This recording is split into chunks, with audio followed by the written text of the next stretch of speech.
जननायक चंद्रशेखर विश्वविद्यालय बलिया के कुलपति प्रोफेसर संजीव गुप्ता के संरक्षण और कुशल मार्गदर्शन में बौद्धिक संपदा अधिकार प्रकोष्ठ में विज्ञान और प्रौद्योगिकी परिषद उत्तर प्रदेश के संयुक्त सहयोग से 2 दिवसीय कार्यशाला का आयोजन किया जा रहा है। इसमें प्रतिभागियों को सर्टिफिकेट भी दिया जाएगा और उनके अधिकारों के लिए महत्वपूर्ण होगा। जी हाँ, बौद्धिक संपदा अधिकार और विकसित भारत का यह महत्वपूर्ण कार्यक्रम 24 जनवरी को आयोजित होने वाला है। इसमें संकाय सदस्य 500, उद्योग व्यक्ति उद्यमी 500, रिसर्च स्कॉलर 300, छात्र 200 अपना आवेदन कर सकते हैं और इस महत्वपूर्ण कार्यक्रम का लाभ उठा सकते हैं। ये जानकारी विश्वविद्यालय के अंग्रेजी के associate professor doctor Neeraj Kumar Singh ने दी।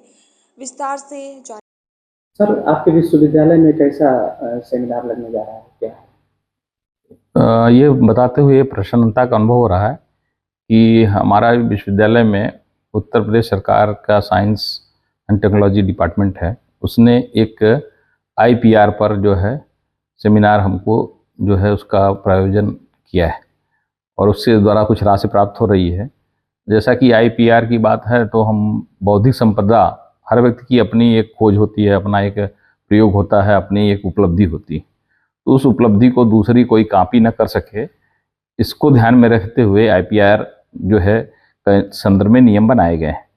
वो कैसे हम उसमें जाकर IPR में अपने उस विशेषता को पेटेंट करा सकते हैं, कैसे उसको हम संरक्षित कर सकते हैं, कैसे दूसरों के प्रयोग की अनुमति हम दे सकते हैं, इन सब विषयों को लेकर हमारे ये जननायक चंद्रशेखर विश्वविद्यालय में जो है 2 दिनों का 23 और 24 जनवरी को 2 दिनों का जो है एक राष्ट्रीय संगोष्ठी रखी गई है।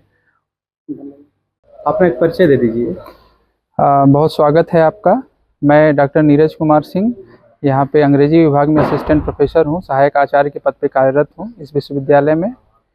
और आप सबको पता ही है कि आगामी 23-24 जनवरी 2025 को इंटेलेक्चुअल प्रॉपर्टी राइट्स पर 2 दिवसीय कार्यशाला का आयोजन होने जा रहा है। यह कार्यशाला उत्तर प्रदेश सरकार के council of science and technology department से फंडेड है, स्पॉन्सर्ड है। उक्त कार्यशाला में के दोनों दिवसों में तमाम व्याख्याता लोग आएंगे। वो अपने व्याख्यान के माध्यम से IPR की टेक्निकलिटीज़ क्या होती हैं, IPR है क्या, बौद्धिक संपदा अधिकार होता क्या है, पेटेंट क्या होता है, पेटेंट से जुड़े नियम क्या हैं, पेटेंट फाइल कैसे किया जाता है, इन सब सारी चीज़ों को लेकर के इन सब बिंदुओं पर वो बात करेंगे। और एक तरह से ये जागरूकता कार्यक्रम है, जागरूकता कार्यशाला है, जिसको council of science and technology ने स्पॉन्सर किया है।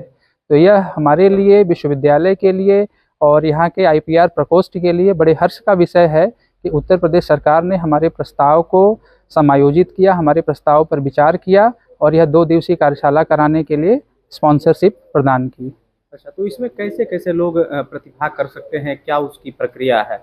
इसमें फैकल्टी मेंबर्स के लिए भी है और एंटरप्रेन्योर्स के लिए भी है, इंडस्ट्री जो व्यवसाय से जुड़े लोग हैं उनके लिए भी है, शोध छात्रों के लिए भी है और हमारे BA MA या MCOM BCom ऐसे सामान्य छात्रों के लिए भी है। सभी के लिए यह कार्यशाला आयोजित की गई है और जो कि अपना पंजीयन करके और अपना प्रतिभाग सुनिश्चित कर सकते हैं। कैसे पंजीयन करेंगे? पंजीयन के लिए एक हम लोगों ने गूगल फॉर्म जनरेट किया है, गूगल लिंक है। गूगल लिंक को टैप करके उसको प्रेस करके आप अपना रजिस्ट्रेशन, अपने सारे इन्फॉर्मेशन को उसमें पुट कर सकते हैं। और जो फ़ी होगी, अगर आप स्टूडेंट्स कैटेगरी में आते हैं तो 200 रुपये की फ़ी है, शोध छात्र हैं तो 300 रुपये की फ़ी है और आप फैकल्टी मेंबर हैं तो 500 रुपये की फ़ी है, इंडस्ट्री पर्सन है तो 500 रुपये की फ़ी है। उक्त फ़ी को आप सबमिट करके दोनों दिवसों के लिए अपना प्रतिभाग आप सुनिश्चित करा सकते हैं। लाभ क्या मिलेगा? इससे लाभ उनको ये होगा कि उक्त कार्यशाला में बहुत सारे विद्वान आएंगे जो कुछ हमारे बलिया जनपद के भी हैं और कुछ बाहर के भी हैं। तो उनकी विद्वता इस विषय पर है, बौद्धिक संपदा अधिकार विषय पर है। वो बौद्धिक संपदा से जुड़े तमाम चीज़ों के बारे में, तमाम छोटी छोटी बारीकियों और बड़ी बड़ी चीज़ों को बताएंगे कि कैसे पेटेंट फाइल होता है, पेटेंट से जुड़े कानून क्या हैं, नियम क्या हैं, बौद्धिक संपदा वास्तव में होती क्या है, जिसका हमारे इस पूर्वांचल के इस रीजन में लोगों के अंदर उतनी जागरूकता नहीं है, उतनी समझ नहीं है। तो मुझे लगता है ये बहुत ही सारगर्भित कार्यशाला होगी और लोग इससे काफ़ी कुछ सीखेंगे, समझेंगे और एक इनरिच्ड सेशन होगा सभी के लिए। और वो ये निश्चित सर्टिफिकेट इसमें देंगे आप लोग, कैसा सर्टिफिकेट? हाँ, दूसरे दिन, कार्यशाला के दूसरे दिन जो हमारे चीफ गेस्ट होंगे, जो हमारे मुख्य अतिथि होंगे वैलिडिटरी सेशन में, उनके द्वारा सभी प्रतिभागी छात्र छात्राओं को, सभी प्रतिभागी फैकल्टी मेंबर्स को सर्टिफिकेट वितरित किए जाएंगे। कैसा सर्टिफिकेट होगा, क्या इसका? सर्टिफिकेट का काफ़ी महत्व है, क्योंकि ये केवल हमारा विश्वविद्यालय ही नहीं करा रहा है, बल्कि हमारा विश्वविद्यालय उत्तर प्रदेश सरकार के council of science and technology के संयोजन से के स्पॉन्सरशिप से ये हो रहा है। तो सर्टिफिकेट की वैल्यू काफ़ी बढ़ गई है और काफ़ी ये एक उम्दा कार्यशाला होने जा रही है। धन्यवाद।